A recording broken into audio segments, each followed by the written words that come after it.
Hala, isang nanay na kapitbahay umano nila Bea, Chris at Melissa. Grabe naman talagang may isinisiwalat, tatay umano ng Tres Marias ay may problema sa kanyang mga kapatid. Ano nga ba ang sikreto at masasabi natin dito na kaya naman pala?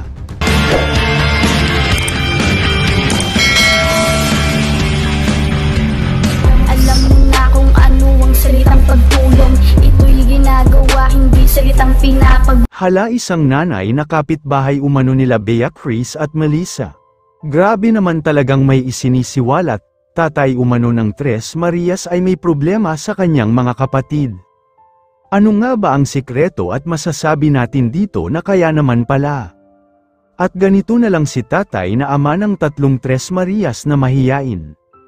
Ito ang gagawan natin ngayon ng reaksyon mga kababayan, pero bago yan, ay nais ko munang makiusap muli na sana'y huwag kalimutang i-like ang video na ito para inyong malalaman ang kabuuhan ng video na ito.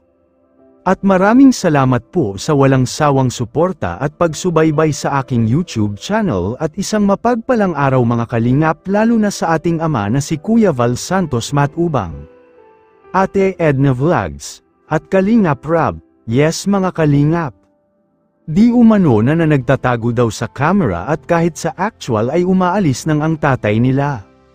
Tuwing punta nila Kalingap Rob, dito kasi ay nagtataka si Kalingap Rob. Dahil nga ay umaalis nga siya tuwing punta nila Kalingap Rob. Kaya dito ay tinanong na ni Kalingap Rob ang nanay nila Bea, Chris at Melissa. Pero wala umano ito alam at bakit ayaw magpakita ng asawa niya sa camera, at baka raw ay malalaman ito ng kapatid nila. May mga viewers kasi ang gusto talagang alamin ang misteryosong tao na nasa likod na ito. Bakit nga ba takot na takot ang tatay nila Bea, Chris at Melissa? Sila ba ay may kinalaman sa pagiging mahiyain ng tatlo? O ito ba ay kung malalaman na ng mga kapatid niya ay ito na ang makapagsabi sa tunay na dahilan kung bakit tinatago ba o sadyang ayaw lang talaga ni tatay sa camera?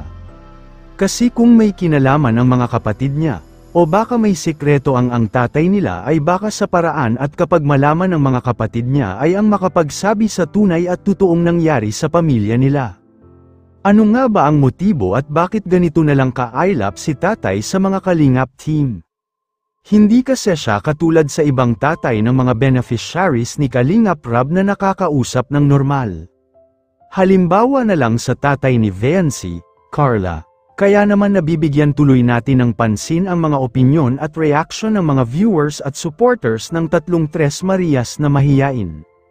Kaya importante talaga kayo mga viewers nang magkomento dito para ating may parating sa Kalingap team at magawa ng aksyon ang ganitong sitwasyon at mabigyan agad ng agarang at tugunan ang inyong hiling at nais na gagawin. Kaya magkomento na po tayo mga kababayan, at anong ang naobserbahan nyo dito? Kayo mga kalingap, pero bago ko tapusin ay isang mapagpalang araw mga kalingap, lalo na sa ating ama na si Kuya Val Santos Matubang, Ate Edna Vlogs, Kalingap Rob, maraming salamat po. Ito maram. Kundi ang data man ay sumbi.